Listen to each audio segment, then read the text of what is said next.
కామారెడ్డి జిల్లా కేంద్రంలో వెట్టి చాకిరీ నుంచి విముక్తి కోసం సాగిన తెలంగాణ సాయుధ పోరాటంలో చాకలి ఐలమ్మ ప్రదర్శించిన తెగువ పౌరుషం తెలంగాణ ఆత్మ గౌరవాన్ని ధిక్కార స్వభావాన్ని చాటి చెప్పాయి. తెలంగాణ మట్టిలోనే పోరాట తత్వం ఉందని చెప్పడానికి ఐలమ్మ జీవితమే నిదర్శనం. వీరనారి చాకలి ఐలమ్మ ప్రదర్శించిన ధైర్యం, సాహసాలు, చైతన్యం నేటి తరానికి ఎంతో స్ఫూర్తిదాయకమని ఐలమ్మ జయంతి సందర్భంగా ఆ యోధురాలికి కామారెడ్డి జిల్లా బీఆర్ఎస్ పార్టీ తరఫున బీఆర్ఎస్ పార్టీ జిల్లా అధ్యక్షులు ఎంకే ముజిబుద్దీన్ ఘన నివాళులు అర్పించారు.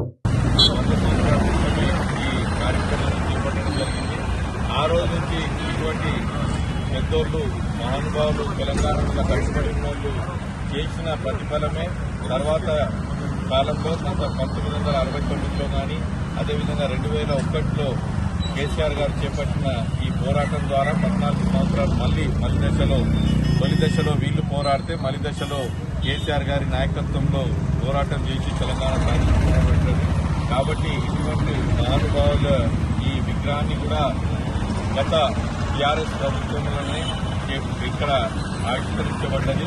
కాబట్టి ఇటువంటి